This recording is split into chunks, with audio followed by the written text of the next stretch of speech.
A war is technically paused. Diplomats are talking, negotiators are drafting. And right now, behind closed doors, America's closest ally in the Middle East is hoping those talks collapse entirely. Not quietly, not diplomatically, on record. A senior Israeli official told CNN, verbatim, "We will be happy if there will be no deal. We will be happy if the siege on Hormuz continues. And we will be happy if Iran gets a few more strikes." Read that again. Israel is not just skeptical of the deal Trump is pursuing. Multiple Israeli officials are openly telling CNN they would prefer the war restart over accepting what's on the table. And behind that, there is a deeper fear that the man trying to end this conflict might end it in a way that makes the next one inevitable. Here is where we are. 10 weeks into a war between the United States and Iran, a conflict that saw Iran fire over 1,000 ballistic missiles at Israel and Gulf Arab states, the Trump administration is now pushing hard for a negotiated exit. The Strait of Hormuz, one of the most strategically vital shipping lanes on Earth, remains under blockade. Gas prices inside the United States have been climbing since the conflict began, and Trump, according to multiple sources and his own public remarks, does not want to return to active fighting. On paper, that sounds like the beginning of peace, but in Jerusalem, the mood is not relief. It is controlled alarm. Multiple Israeli sources have told CNN that what's emerging in these negotiations may amount to a framework that resolves the ceasefire while leaving the most dangerous elements of Iran's power structure, its ballistic missile program, its underground nuclear sites, its regional proxy network, functionally intact. And Israel, which fought this war partly to dismantle those exact capabilities, is now watching from the outside as its most important ally negotiates the terms of the ending. If you want tight, fact-based coverage on one of the most consequential diplomatic standoffs in years, subscribe now. This story is moving fast, and the next 48 hours could determine a great deal. Let's lay out precisely what CNN is reporting and what it means. When the US-Iran war began, the Trump administration laid out an ambitious set of war aims. President Trump himself suggested the objective was to destroy Iran's ballistic missile program, end Tehran's financial and logistical support for regional proxy forces like Hezbollah and Hamas, and permanently shut down Iran's nuclear facilities, eliminating any path to a bomb. Those were the stated goals: bold, comprehensive, unambiguous. Now, 10 weeks in, the negotiations tell a very different story. According to Israeli officials briefed on the diplomatic process, the current talks have narrowed dramatically in scope. The focus now centers on two issues: Iran's highly enriched uranium stockpile and reopening the Strait of Hormuz. Ballistic missiles, the weapons Iran used to fire more than 1,000 times at Israel and Gulf states during the war, are, according to one source familiar with the diplomatic drafts, probably off the table. Iran's proxy network, the apparatus through which Tehran extends its influence from Lebanon to Yemen to Iraq, also apparently absent from the current framework. That is not a small gap. That is a fundamental shift in what this war was supposed to achieve. And it happened fast. In February, before the war began, Israeli Prime Minister Benjamin Netanyahu laid out 5 conditions for an acceptable outcome: removal of all enriched uranium, dismantling of enrichment infrastructure, addressing the ballistic missile threat, dismantling the proxy network, and robust international nuclear inspections. 5 conditions, clearly stated. By last week, after 10 weeks of war, Netanyahu delivered a video address to the Israeli Security Cabinet. This time, he mentioned one condition. Just one. The removal of enriched material and the dismantling of Iran's enrichment capabilities. No mention of missiles, no mention of proxies. The Israeli officials speaking to CNN are not pretending this shift didn't happen. One source told CNN that Israel now understands missiles and proxies are probably off the table in the current negotiations, and that Netanyahu is focusing on uranium precisely because he's accepted that everything else may already be gone. That is an extraordinary retreat from where this war started, and Netanyahu is trying to manage it without publicly acknowledging it. Meanwhile, Iran has its own position, and it is equally firm in the opposite direction. Tehran is insisting that any preliminary agreement cover only sanctions relief and the reopening of the Strait of Hormuz, with the nuclear issue deferred entirely to later stages of talks. In other words, Iran wants economic pressure lifted now and is offering to discuss the most sensitive security issue later. That is the deal structure Israel fears most. There is something happening beneath this story that almost no one is talking about. Netanyahu doesn't fully trust the two men Trump has put in charge of these negotiations, and the way he's working around them tells you something significant about how precarious this entire diplomatic process actually is. To understand why this moment is so consequential, you need to step back from the negotiating table and look at the architecture of power underneath it. Iran fired over 1,000 ballistic missiles during this war. 1,000. The majority were aimed at Israel. Others targeted Gulf Arab states. That is not a weapons program on the margins. That is a demonstrated capacity to strike at multiple nations simultaneously with precision munitions. If a ceasefire locks in and those missiles remain untouched, Iran emerges from this war having absorbed significant military punishment, yes, but with its strategic strike capability functionally intact. A White House spokeswoman told CNN that Iran's ballistic missiles are destroyed and production facilities dismantled. That is the administration's stated position. But the Israeli officials speaking to CNN, who are inside the intelligence briefings, are describing the situation differently. They are worried, not reassured. There is also the economic dimension to this. The White House says Iran is currently losing $500 million per day through the U.S. military's blockade of Iranian ports and through what it's calling Operation Economic Fury. That is an enormous amount of pressure on a regime that was already economically strained before the war began. Israeli officials fear that lifting even part of that pressure, through sanctions relief, through reopening the strait, could give the Iranian government an infusion of cash precisely when it is most vulnerable. Netanyahu's former national security advisor, Meir Ben-Shabbat, wrote publicly over the weekend that any deal must not allow Tehran to recover. He pointed to Trump's own remark, that perhaps we are better off with no deal at all, as the preferred outcome over an agreement that falls short. Read that carefully. A former senior Israeli national security official is publicly aligning with a remark Trump made that amounts to walking away from peace. Do you think this situation escalates further, or has it reached its limit? Drop your perspective in the comments. This is exactly the kind of moment where different angles matter. Now, there's a trust issue at the heart of this that goes beyond policy disagreements. Multiple Israeli sources told CNN that Netanyahu does not fully trust Steve Witkoff or Jared Kushner, the two men Trump has put in charge of the Iran negotiations. Instead, Netanyahu has been working his own back channel, piecing together intelligence and diplomatic signals through Pakistan, Qatar, and Iran itself.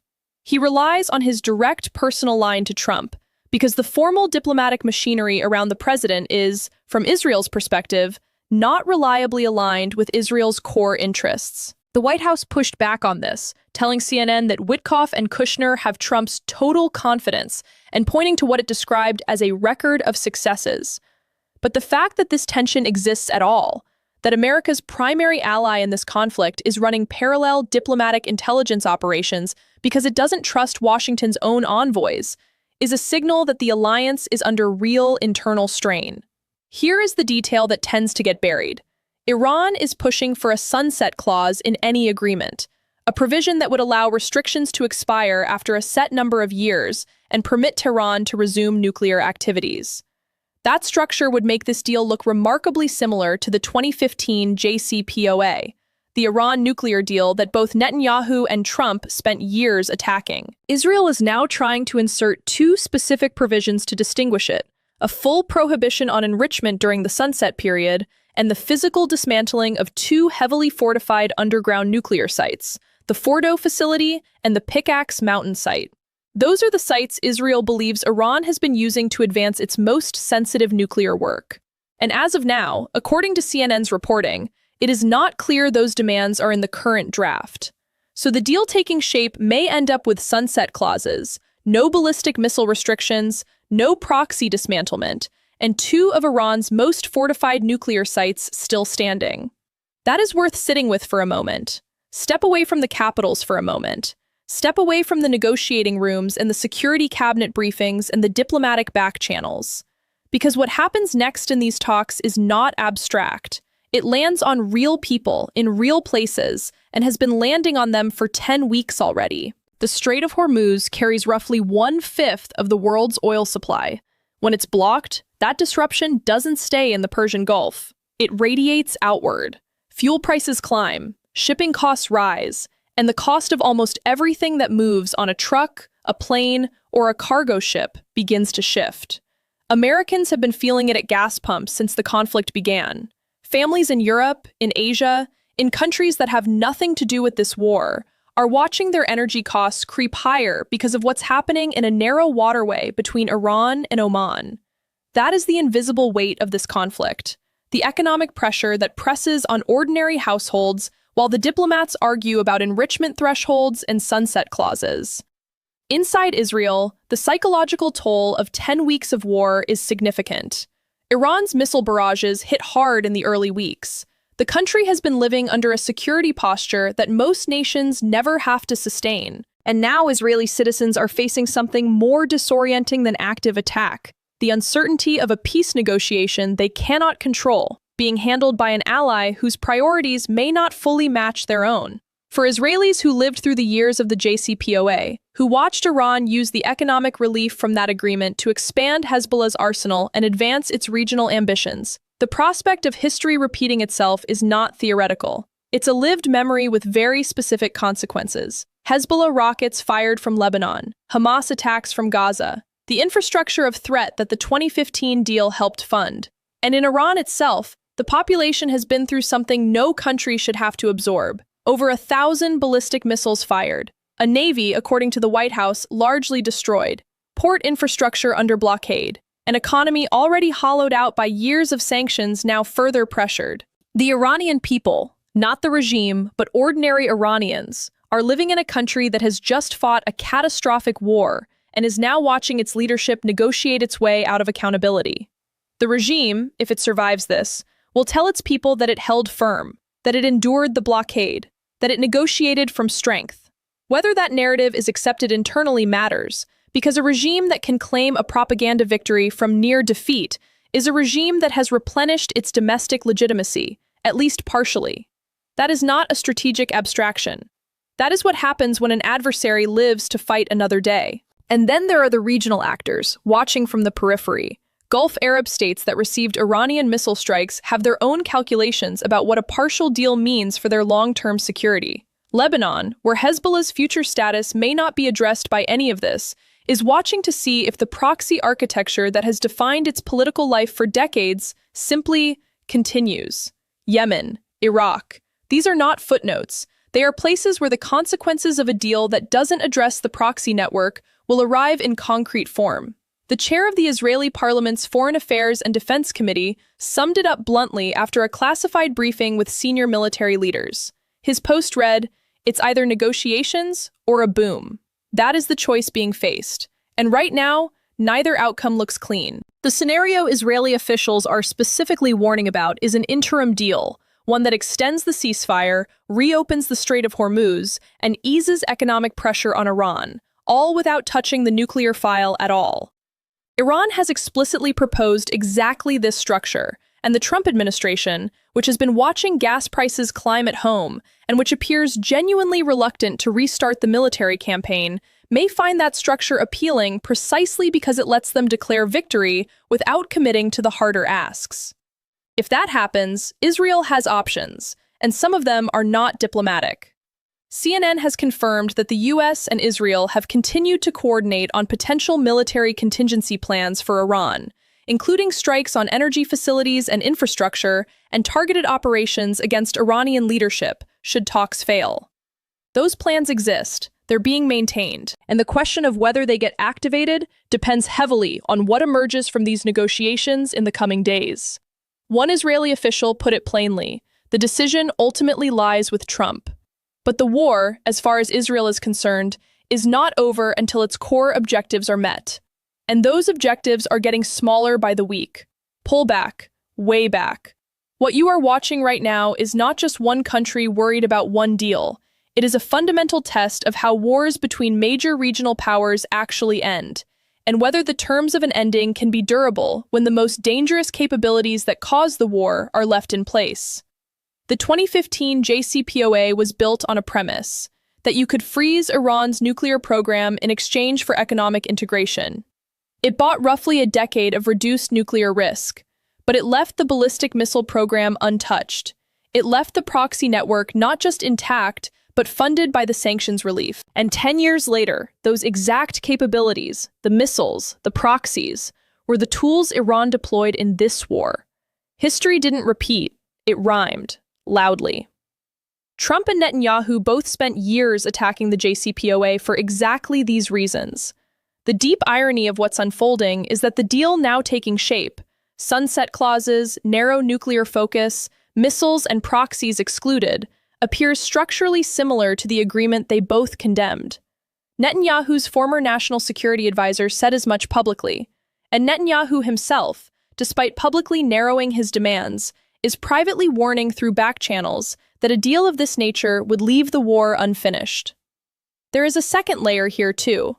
The relationship between Washington and Jerusalem is being stress-tested in a way that goes beyond policy. When a close ally runs parallel intelligence channels because it doesn't trust your designated envoys, when it tells reporters on record that it hopes your peace effort fails, that is not a disagreement about tactics.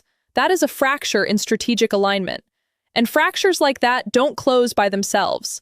Intelligence agencies across the region, not just Israel's Mossad, not just the CIA, but services in Riyadh, Ankara, London, and Beijing, are watching every signal coming out of these talks. China has significant economic interests in Iranian oil. Russia has its own reasons for wanting U.S. strategic attention exhausted in the Middle East. The terms of any U.S.-Iran deal will reverberate through calculations that have nothing to do with uranium enrichment. What to watch next? The Strait of Hormuz. If it reopens as part of a preliminary deal before the nuclear question is resolved, watch the reaction from Israel. That is the tripwire.